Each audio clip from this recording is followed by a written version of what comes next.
ચંદ્રકાંત, કોઈ સારો ફ્લેટ હોય તો જોજે. શેર બજારમાં કમાયો લાગે છે. એક 3 BHK રેડી છે ને નવો ફ્લેટ લેવો છે. અલા કમાયો નથી, ફ્લેટમાં ફસાયો છું. કેમ? વળી શું થયું? આ મહિને નવા ફ્લેટનું મને પોઝિશન મળવાનું હતું. એ ગણતરીથી મેં ફ્લેટ ભાડે રાખ્યો હતો.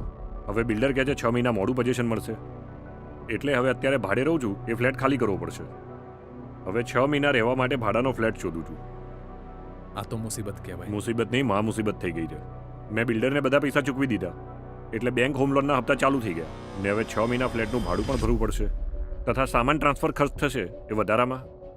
મુશ્કેલી એ છે કે 6 મહિના માટે ફ્લેટ ભાડેથી મળતો નથી, એટલે તને કહ્યું. રહેવાનો પ્રોબ્લેમ તો હું સોલ્વ કરી આપું. મારા બંગલામાં તમે ફેમિલી રહેજો, પણ સામાન ક્યાંક મૂકવાની વ્યવસ્થા કરવી પડશે. એ તો પોસિબલ કેવી રીતે થાય? એવો ગુસ્સો ચડે છે ને કે બિલ્ડરને નોટિસ આપી દઉં અને પોલીસ ફરિયાદ કરી સીધો કરી દઉં. એવું ના કરાય. તું રેરા કચેરીમાં પહોંચી જા. તારું કામ થઈ ગયું, સમજી લે. રેરાવાળી શું છે? રેરા એ રિયલ એસ્ટેટ રેગ્યુલેટરી ઓથોરિટી છે, જે આપણને એટલે કે પ્રોપર્ટી ખરીદનારાને રક્ષણ આપતો નવો કાયદો છે. તો રેરામાં હું આજે જ પહોંચી જઉં. અરે પણ જઈશ ક્યાં? પૂરી વાત તો સાંભળ. ગુજરાતમાં રેરા કાયદાના અમલ માટે Gujarat real estate regulatory authority એટલે કે ગુજરારા સંસ્થા કામ કરે છે. એની ઓફિસ ગાંધીનગરમાં છે. એટલે તું ગુજરારામાં રૂબરૂ જઈને કે ઓનલાઈન ફરિયાદ મોકલી દે, પછી જો શું થાય છે.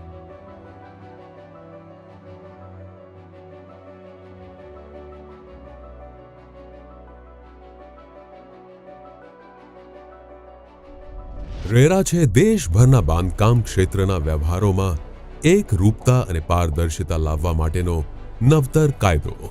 રેરા ગ્રાહક હિતલક્ષી કાયદો છે. 2017થી દેશભરમાં અમલી બન્યો છે રેરા. રેરા કાયદાના મુખ્ય ઉદ્દેશ્ય રિયલ એસ્ટેટ ક્ષેત્રનું નિયમન અને વિકાસ, રિયલ એસ્ટેટ ક્ષેત્રના ગ્રાહકોના હિતોનું રક્ષણ, પારદર્શક રીતે વેચાણની ખાતરી, રિયલ એસ્ટેટ ક્ષેત્રમાં પ્રમોટર તથા ગ્રાહકો વચ્ચેના વિવાદોના ઝડપી નિરાકરણ માટેના તંત્રની સ્થાપના. રેરા કાયદામાં પ્રોજેક્ટ રજિસ્ટ્રેશનની મુખ્ય જોગવાઈઓ: 1.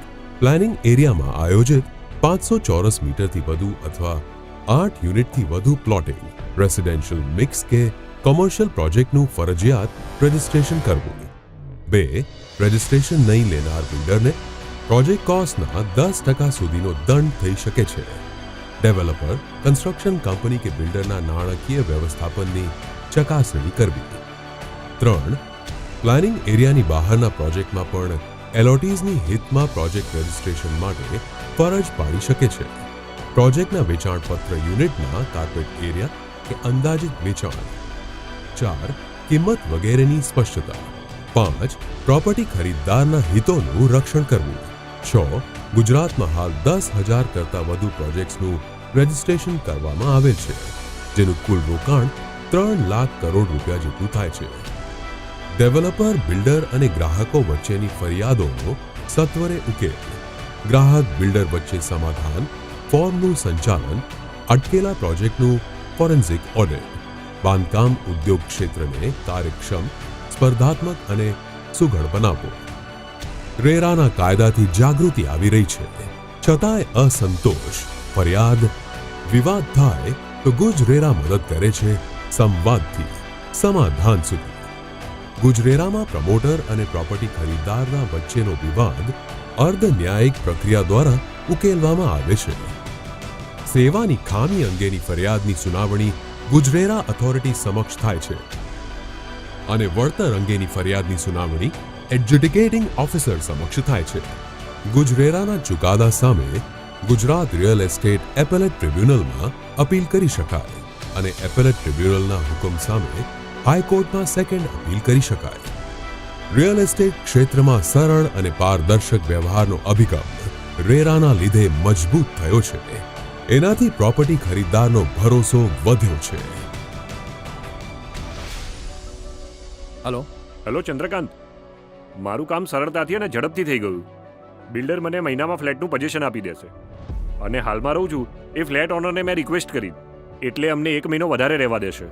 બંને પ્રોબ્લેમ ફટાફટ સોલ્વ થઈ ગયા. થેન્ક યુ ચંદ્રકાંત, અને બિગ થેન્ક યુ રેરા.